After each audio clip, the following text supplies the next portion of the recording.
Le petit frère de Gvara, il est trop fort. Il a 16 piges, hein, c'est un 2010.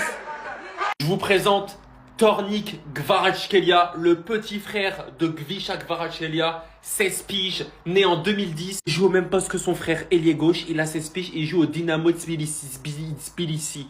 Il est déjà professionnel. J'ai montré une autre vidéo, mais il y a des similitudes dans la façon de faire. C'est Gvisha petit, regardez la dégaine. C'est la même chose, c'est les mêmes dribbles. C'est peut-être la même frappe.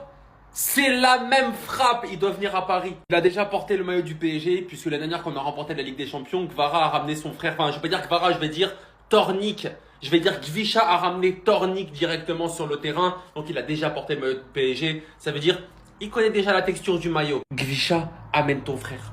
Gvisha, si t'as 2-3 autres frères, ramène-les en fait. J'en veux 4 des comme ça, ils sont tous forts. Tornik, si tu regardes ma vidéo, Welcome to PSG, Luis Enrique et Luis Campos, si vous regardez ma vidéo, ramenez-le. C'est le même. Vous voulez un remplaçant? C'est le même. Il fait partie de la même famille, mais c'est le même joueur, juste en plus petit. Là, les super. Mehdi Benassia ouvre la porte au PSG. Voilà ce que j'en fais de ta porte. En plus, je la claque fort. Lui qui a emmené, qui voulait faire des voyages à Malaga, à Marbella avec les Marseillais à Cancun sur W9 à 20h50. Il veut venir chez nous, mais pourquoi faire? Dans 3, 400, 5 ans, s'il y a un projet où j'ai besoin de revenir dans le football et que Nasser a besoin de... Mais non! Il a pas besoin de toi! D'ailleurs, cette interview là de The Bridge est sortie pendant qu'il était encore sous contrat avec l'OM. C'est fantastique. Les gars, normalement, le maillot extérieur de la saison prochaine ressemble beaucoup au maillot de la saison 2018-2019. Et en tête, PSG Manchester United. J'ai ce traumatisme-là. C'est vrai quand même que sur Gvara, il a un putain de flow. Le maillot full blanc, ça nous est jamais vraiment allé.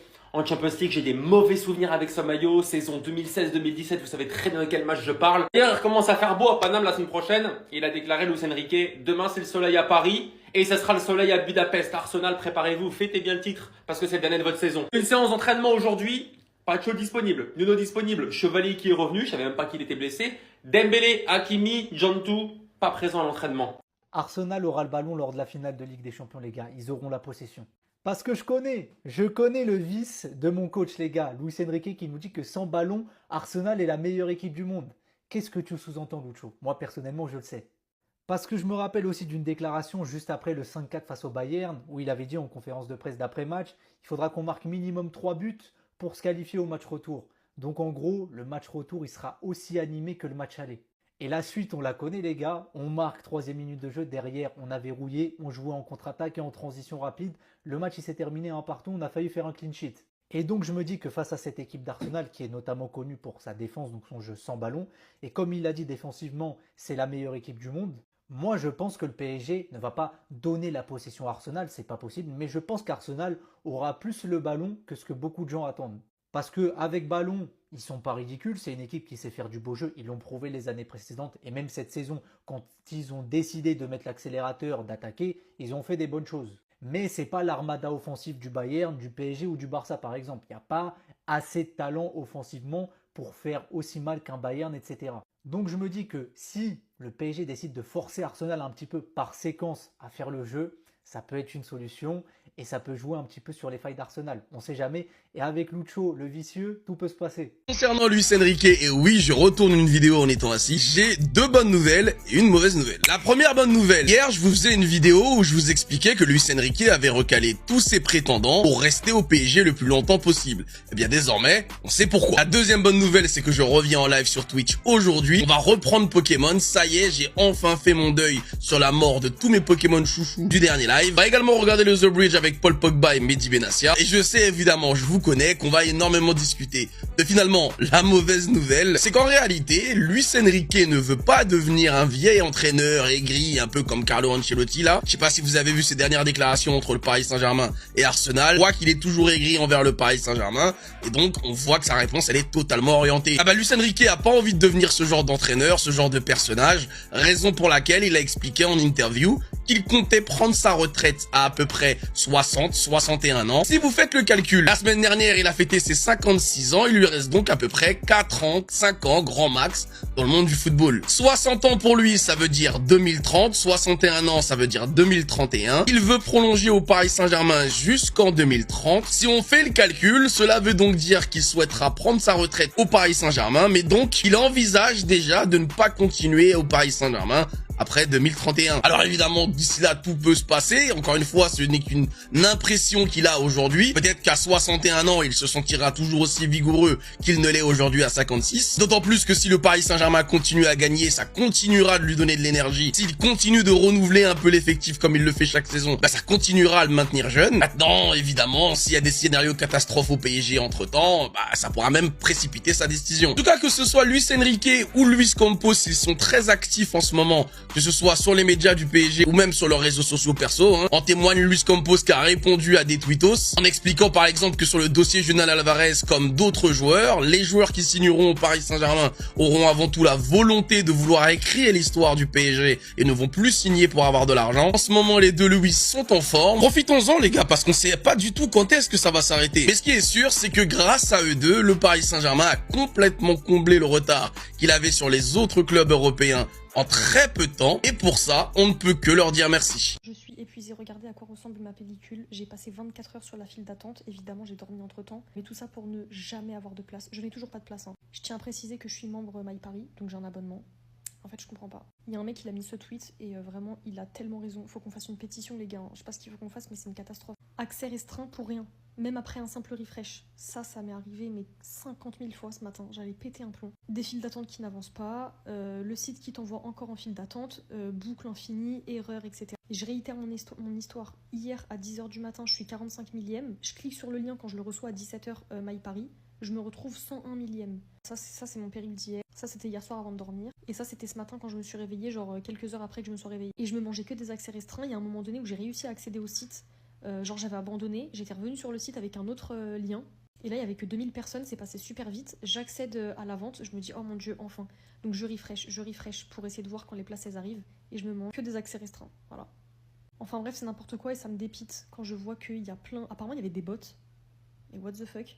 Et quand je vois tous les revendeurs, tous les gens qui vendent les places à 200, 300, 500 euros, mais ces gens n'ont honte de rien. Et en fait, que ce soit la billetterie pour la finale ou la billetterie même pour les matchs de façon générale, je trouve que c'est une catastrophe la billetterie du Paris Saint-Germain. Genre vraiment, elle est très mal faite, très mal gérée. Ticket Place, c'est une horreur, c'est dégueulasse. Et bref, nous on est là, des vrais supporters. On va au parc toute l'année, en tout cas on essaye avec les moyens qu'on a. Et on se retrouve douillés, pour ne pas être vulgaire. Hier soir, j'ai dû essayer de passer par des VPN parce que je vois que ça parlait de VPN. J'ai dû faire des trucs, mais je me suis transformée en informaticienne. Et évidemment, les VPN, ça ne marchait pas au moment où je l'ai fait. Genre, ils avaient bloqué le truc. En fait, c'est pas normal. Dites-moi si vous avez réussi à avoir vos places ou pas. Pour ceux qui ont réussi d'ailleurs, franchement, félicitations à vous. Bravo. Mais moi, je suis dépitax en fait. Les gars, Mehdi Benatia, il est en roue libre. Il est en roue libre, il veut plus rien savoir de Marseille. Eh, il a fait quoi, 2 ans là-bas, 2-3 ans. Il est traumatisé. Je crois qu'il va plus jamais remettre un pied là-bas. C'est pour ça qu'il est en roue libre en fait. Il a clairement fait un appel du pied au PSG. Publiquement. Filmé en 4K. Dans 3, 4 ans ou 5 ans, s'il y a un projet où j'ai besoin de revenir dans le football et que Nasser El Khelaifi a besoin de moi et que ça doit être dans un rôle au PSG et qu'à ce moment-là ça me plaît. et que mais pourquoi? Je dois quoi à quelqu'un moi? Je dois rien à personne moi. En gros, c'est pas parce que j'ai été à Marseille, j'ai fait directeur sportif là-bas, que j'ai pas le droit d'aller au PSG. Si j'ai envie d'aller au PSG, je vais y aller. Si j'ai l'opportunité, surtout. Pas si j'ai envie. Si j'ai l'opportunité d'aller au PSG, j'y vais en courant. C'est ça que ça veut dire. Moi, je lis entre les lignes. Ça veut dire, Nasser, rappelle-moi, s'il te plaît, si un jour il y a une petite place, je viens. Marseille, pas Marseille. Si je dois défendre le PSG, je le ferai. Et il dit dans 3, 4 ou 5 ans. Mais Mehdi, entre nous. Oh, juste entre nous. Même si c'est dans 6 mois. Même si c'est dans 6 mois, tu vas venir. J'ai juré, même dans 6 mois, tu viens. Mercato d'hiver, décembre, tu viens. Là, tu fais genre 3, 4, 5 ans, histoire de passer la pommade. Y a pas de ça, Mehdi. T'as toujours eu un franc-parler. C'est ça qu'on aime chez toi. Donc arrête ça. Dis direct. Dès qu'il y a une place au PSG, appelez-moi. Peu importe c'est dans combien de temps. Je viendrai, j'aime Paris, dis-le. Comment ne pas aimer tout simplement le meilleur joueur, enfin le meilleur défenseur, pas de France, pas d'Europe, mais du monde. Tout simplement, les mots très touchants de William Pacho envers le PSG. Je donnerai ma vie pour Paris. Et on l'a vu. Ça fait 2 ans qu'il est à Paris. J'ai même pas le souvenir d'avoir vu un match raté de ce jour-là. Mais vraiment, je n'ai pas vu. J'ai l'impression que du premier jusqu'à aujourd'hui, il a jamais raté de match. C'est pas parce qu'une fois il a marqué contre son camp qu'il a raté son match. Non, non, non. Ce mec-là, c'est un fou furieux. Encore une fois, quand il va commencer à mâcher, je l'ai toujours dit, les attaquants, quand vous êtes de dos et vous entendez un mec qui mâche un chewing-gum, ici, là, au niveau de la nuque, là, vous savez qui c'est. C'est ce mec-là. Ce mec-là, il est là pour en découdre. Il n'est pas là pour jouer copain. Il est très gentil, hein, très adorable, ça se voit, une personne très humble. Mais sur le terrain, ce mec-là se transforme. Il enlève son masque, cousin, et fin de la discussion. Il met son chewing-gum 3 goûts, trigou. C'est pas bigou, c'est trigou même. Hein. Un qui lui donne de l'énergie, un de la force et un de la puissance. Tout simplement. Bref, je donnerai ma vie pour Paris. Dès mon arrivée, je me suis senti très bien accueilli. Je donnerai toujours le meilleur de moi-même pour ce club, car ils m'ont fait confiance dès le départ. Pacho, du départ jusqu'à l'arrivée, on va te faire confiance. J'ai été le premier à dire, une fois qu'on l'a recruté, je l'avais pas encore vu jouer, hein, une fois qu'on l'avait recruté, je me suis dit, vu qu'on sortait de la douille de Skriniar, je me suis dit, mais qu'est-ce qu'on est parti chercher encore? Un Équatorien qui joue je sais pas où, tu vois. Je me suis dit, ça sent mauvais. Et ben, il m'a fait fermer ma gueule.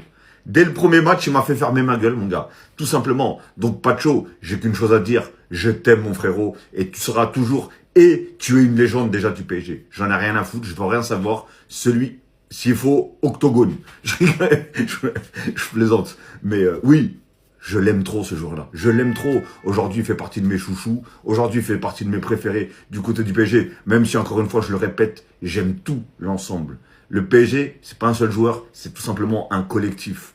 Mais j'ai 2 petits chouchous qui sont lui et Neves, comme beaucoup le savent. Bref, en tout cas, dites-moi ce que vous en pensez. Mais franchement, que ce soit sur le terrain ou en dehors du terrain, voilà, le mec prouve qu'il est... Pacho, t'es dans mon cœur, mon gars, tu sortiras jamais, gars. Ah, c'est intéressant, les gars. On apprend qu'il y a 2 grands favoris pour le Golden Boy. Et ça va se jouer entre Warren Zaïre-Emery et Pau Cubarsí. Pau Cubarsí, le joueur du FC Barcelone, l'Espagnol, le défenseur de 19 ans. Lui, là, directement. Lui, il fait partie des 2 plus grands favoris. Alors déjà, quand je vois ça, forcément, je me pose la question, et on se pose tous la question, pourquoi il n'est pas dans le débat? Pourquoi Yann Diomandé n'est pas dans ce tweet? Je sais pas. Je sais pas. Tout au long de l'année, il était vu comme le gagnant. Là, récemment, oui, Warren est passé certainement devant grâce à la Ligue des Champions. Mais carrément, d'un coup, Yann Diomandé a disparu pour laisser la place à Cubarsí. Alors ça, déjà, je comprends pas. Et puis après, il dit qui mérite le plus. Arrêtons les conneries. Arrêtons. C'est bien de vouloir faire des stats. Ok, c'est bien.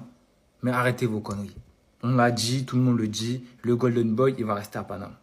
C'est sûr, parce qu'il est là. Warren Zaïre-Emery. Et le pire, c'est qu'il y a certains Barcelonais, ils vont être capables de nous dire que Cubarsí mérite plus. Hein. Ils vont être capables de le dire. Je sais même pas s'il mérite plus que Yann Diomandé. C'est pour vous dire. Je sais même pas ce qu'il fout là. Comment ça, les 2 plus grands favoris? Donnez-lui son Golden Boy. Comme ça, on n'en parle plus. C'est carré. Si vous voulez faire des débats, mettez-le dedans. Arrêtez de vouloir rajouter je sais pas qui. Non. Ça se joue entre Yann Diomandé et Zaïre-Emery. C'est un duel. Commencez pas à vouloir rajouter des gars. Non.